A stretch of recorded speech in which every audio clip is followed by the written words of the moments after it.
Welcome to Techno Karthi. And இந்த வீடியோவில் நம்ம எதை பற்றி பார்க்க போகிறோம் அப்படின்னா, இந்த வீடியோவில் வந்து 6G நெட்ஒர்க்ஸ் பற்றி பார்க்க போகிறோம். ஆல்ரெடி வந்து பார்த்தா 5G வந்து இன்னும் எல்லா இடத்துக்குமே போகல. பட் ஸ்டில் வந்து 6Gயோட லான்ச் எப்போ இருக்க போது, அண்ட் 6Gயோட யூசஸ் என்ன, அண்ட் 6G வந்து எதுக்கு வந்து லான்ச் பண்ணுறாங்க, அதோடைய மெயின் பெனிஃபிட்ஸ் என்ன, டிஸ்அட்வான்டேஜ் என்ன அப்படின்றத ஃபுல் டீட்டெயில்ஸ் தான் அதை பற்றி அந்த வீடியோ வந்து பார்க்க போகிறோம்.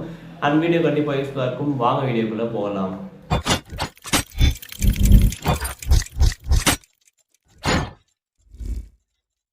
இப்போதைக்கு 6G வந்து ஒரு கண்ட்ரி வச்சிருக்கு அப்படின்னா அது என்ன கண்ட்ரினா சைனா மட்டும் தான் வந்து பார்த்தா 6G நெட்ஒர்க்ஸ் இப்போ வந்து வச்சிருக்காங்க. அதுவுமே வந்து ட்ரையலில் தான் வச்சிருக்காங்க, தவிர ஃபுல்லாக கொண்டு வரல.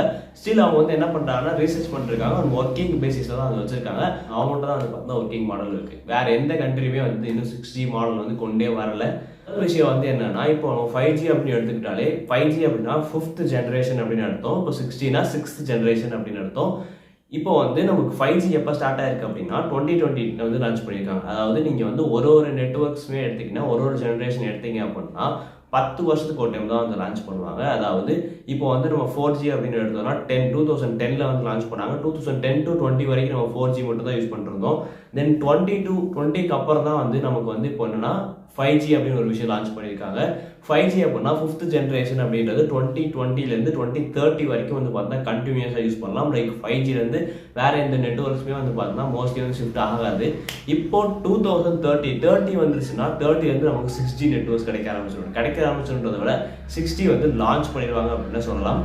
அதாவது எப்படி அப்படின்னா, இப்போ 6G அப்படின்றது அதாவது ஒரு ஜென்ரேஷன் நெட்ஒர்க்ஸ் எப்படி வரும்னா, லைக் 10 years once தான் வந்து அவங்க லான்ச் பண்ணுறாங்க. லைக் யார் லான்ச் பண்ணுறா அப்படின்னா, அதுக்காகவே தனியாக வந்து பார்த்தீங்கன்னா IMT சம்திங் வயசில் ஒரு கம்பெனி இருக்குது. அவங்க வந்து என்ன பண்ணுவாங்க அப்படின்னா ஒரு நெட்ஒர்க்ஸையும் வந்து பார்த்தா டெவலப் பண்ணுவாங்க. எந்த மாதிரி டெவலப் பண்ணுவாங்க அப்படின்னா, லைக் முன்னாடி இருந்த நெட்ஒர்க்கோட இந்த நெட்ஒர்க் வந்து கொஞ்சம் ஃபாஸ்ட் என்னன்னா கொஞ்சம் அக்யூரேட்டாக இருக்கும். எந்த மாதிரி அக்யூரேட்டாக இருக்கும்னா, ஸ்பீடில் அக்யூரேட்டாக இருக்கும்.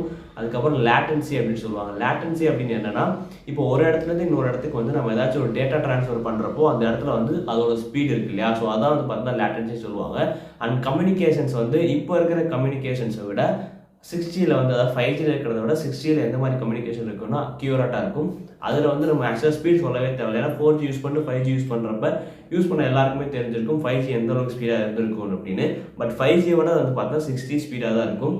அண்ட் 6Gயோட ஸ்பீட் எந்த அளவுக்கு இருக்கும்னா டெராபைட்ஸ் வரை இருக்கும். இப்போ நம்ம யூஸ் பண்ணுறது எல்லாமே வந்து பார்த்தீங்கன்னா MHz, அதாவது மெகா பைட்ஸ்லையும் அதுக்கப்புறம் வந்து பார்த்தா கிகா பைட்ஸ்லையும் யூஸ் பண்ணுறோம். அண்ட் இது வந்து எப்படி வரும்னா டெட்ரால தான் வரும். அதாவது 6G வந்து டெட்ரால வரும். நம்ம யூஸ் பண்ணுற இன்டர்நெட் ஸ்பீட் எல்லாமே வந்து ஃப்ரீக்வன்சி எவ்வளோ அப்படின்னா மெகாபைட் ஹெட்ஸ் தான் யூஸ் பண்ணுறோம். மெகாபைட்ஸ் ஹெட்ஸ்லேருந்தும் அதுக்கப்புறம் வந்து கிகால யூஸ் பண்ணுறோம். ஸோ 6Gயோட நெட்ஒர்க்கோட ஃப்ரீக்வன்சி வந்து டெட்ரால வரும். ஏன் டெட்ரால வருது அப்படின்னா, இப்போ வந்து டிஸ்டன்ஸ், அதாவது ரொம்ப தூரத்துக்கு நீங்கள் வந்து ஒரு டேட்டா ட்ரான்ஸ்ஃபர் பண்ணுறீங்க அப்படின்றப்போ அது அதாவது எவ்வளோ தூரம் ஃபாஸ்ட்டாக வந்து ட்ரான்ஸ்ஃபர் ஆகுது, அதாவது ரொம்ப ஃபாஸ்ட்டாக ட்ரான்ஸ்ஃபர் ஆகணுன்ற ஒரே காரணத்துக்காக என்ன பண்ணுறோம்னா நம்ம வந்து இப்போ இந்த 6G அப்படிங்கிறது கொண்டு வந்திருக்காங்க. இதில் வந்து நிறைய விஷயங்கள், அதாவது இப்போ வந்து நீங்கள் அக்யூரசி பார்த்தாச்சு ஸ்பீட் அதிகமாக இருக்கும். அதே மாதிரி நெட்ஒர்க்கோட என்ன சொல்கிறது, உங்கள் டிஸ்டன்ஸ் எவ்வளோ அதிகமாக இருந்தாலுமே உங்கள் டேட்டா வந்து ரொம்ப சீக்கிரமாகவே ட்ரான்ஸ்ஃபர் ஆயிடும். மட்டும் இல்லாமல் 6Gயில் வேறு என்னெல்லாம் பண்ண முடியும் அப்படின்னா ஹோலோகிராமிக் கம்யூனிகேஷன்ஸ் வந்து பண்ண முடியும். இப்போ வந்து நம்ம நார்மலாக 5G 4Gயில் கால் பண்ணோம் அப்படின்னா லைக் கால்ஸ் எந்த மாதிரி மேக் ஆகும்னா எப்படி ஒன்று வரும், இல்லைனா video call, normal call video call ரெண்டு தான் இருக்குது. நம்ம 6Gயில் வந்து ஹோலோகிராமிக் லைக் ஹோலோகிராம் அப்படின்னா நம்ம முன்னாடி வந்து அந்த பர்சனே நின்று பேசுகிற மாதிரி வந்து பார்த்தீங்கன்னா நமக்கு வந்து விஷுவல் எஃபெக்ட்ஸ் வரும். அதோட நம்ம டேட்டா, அதாவது இப்போ டிவைஸ் கனெக்டட் இருக்கு இல்லையா, நம்ம வந்து இப்போ ஹாட்ஸ்பாட்டோ இல்லை வேறு ஏதாச்சும் ஹாட்ஸ்பாட் தான் மோஸ்ட்லி ஒரு டிவைஸ் கனெக்ட் பண்ணுறோம், 2 டிவைஸ் கனெக்ட் பண்ணுறதுனாலே வந்து நம்மளுக்கு வந்து இன்டர்நெட் ஸ்லோவாக கிடைக்க ஆரம்பிச்சிடும். அவங்க 2 பேருக்கு நமக்கு எந்த அளவுக்கு கிடைக்குதோ அதே தான் அவங்களுக்கு கிடைக்கும். பட் இதுவே 6Gயில் வந்து எவ்வளோ டிவைஸ் வேணால் மேக்ஸிமம் ஆஃப் டிவைசஸ் வந்து கனெக்ட் பண்ணாலுமே உங்களுக்கு அதோட ஸ்பீடு வந்து அதிகமாக இருக்கும். மேக்ஸிமம் டிவைஸ் வந்து கனெக்டும் பண்ண முடியும். கனெக்ட் பண்ணாலும் நெட் உங்களுக்கு வந்து நல்லா வேகமாக தான் கிடைக்கும். அதோட வந்து AI அக்யூரசி, அதாவது ஏஐலேயே வந்து பார்த்தீங்கன்னா இம்ப்ரூவ்மெண்ட் இருக்கும். லைக் என்ன மாதிரி இம்ப்ரூவ்மெண்ட் இருக்கும்னா, இண்டஸ்ட்ரீஸ் வைஸ் பார்த்தோம்னா இண்டஸ்ட்ரி வைஸ் AI யூஸ் பண்ணுறாங்கன்னா அந்த இடத்துல 6G வந்து ரொம்ப பெரிய என்ன சொல்றதுன்னா பெரிய லெவல் இம்பாக்ட் வந்து கிரியேட் பண்ணும். அதே மாதிரி ஹெல்த் கேர் இன்னோவேஷன்ஸ்லேயும் வந்து பார்த்தா 6G ரொம்பவே யூஸ்ஃபுல்லாக இருக்கும். இப்போ வந்து நமக்கு மெயினாக யூஸ் ஆகுறது என்ன அப்படின்னா ஹோலோகிராமிக் கம்யூனிகேஷன். லைக் அந்த பர்சன் நமக்கு பக்கத்தில் இருக்க மாதிரி நீங்கள் நினச்சி வந்து பார்த்தா பேசலாம். அடுத்து வந்து ஒரே நேரத்தில் நிறைய டிவைஸ் கனெக்ட் பண்ணுறது, அதுக்கப்புறம் நெட்ஒர்க் ஸ்பீட், அதுக்கப்புறம் டேட்டா ட்ரான்ஸ்ஃபர் வந்து டக்குனே முடிஞ்சிடும். எல்லா வேலையுமே டக்குன்னு முடிஞ்சிடும். இதான் வந்து பார்த்தீங்கன்னா 6Gஸோட அட்வான்டேஜ். ஆக்சுவலாக இப்போ இருக்குது அப்படின்னா நமக்கு வந்து இப்போ முடியறதை விட ரொம்ப அதிகமான டைம், அதாவது இப்போ ஸ்பீட் இருக்குன்னா இப்போ இருக்கிற ஸ்பீடோட ரொம்ப அதிகமான ஸ்பீடில் வந்து நமக்கு 6G கிடைக்கும் அப்படின்னு. அதிகமான ஸ்பீடில் வந்து நம்ம 6G யூஸ் பண்ணி என்ன பண்ண போகிறோம்னா தெரில. It's just to save time anyway. அப்படின்னு நம்ம நினச்சிக்கலாம். இதோட டிஸ்அட்வான்டேஜ் என்னென்ன அப்படின்னு எடுத்துக்கிட்டோம்னா ஆக்சுவலாக 5G அப்படின்றதே வந்து இப்போ எல்லா இடத்துக்கும் போய் சேரலை. அதே மாதிரி தான் 6G கொண்டு போகிறது வந்து ரொம்ப லேட் ஆகும். அதே மாதிரி இதோடைய ஹெல்த் பெனிஃபிட்ஸ் இருக்கு இல்லையா, ஸோ ஹெல்த் கேரை வந்து பார்த்தா லைட்டாக வந்து அஃபெக்ட் பண்ணும். ஸ்டில் வந்து 5Gக்கு வந்து பெருசாக இந்த ஹெல்த் கேர் அஃபெக்ஷன் கிடையாது. ஏன் அப்படின்னா ஒரு நெட்வொர்க் கொண்டு வராங்க, ஒரு ஜென்ரேஷன் கொண்டு வராங்க அப்படின்னா அதை வந்து WHO வந்து ஃபுல்லாக வந்து என்ன சொல்லுவாங்க, லைக் இது வந்து ஹெல்த் ஏதாச்சும் அஃபெக்ட் பண்ணுதா அப்படின்ற ஃபுல் ரிசர்ச் பண்ணி தான் வந்து அதை வந்து அப்ரூவே பண்ணுவாங்க. ஸோ மோஸ்ட்லி வந்து 6G ஹெல்த் எஃபெக்ட்ஸ் வரும், பட் ஸ்டில் ரொம்ப கம்மியான சைட் எஃபெக்ட்ஸ் தான் வரும்.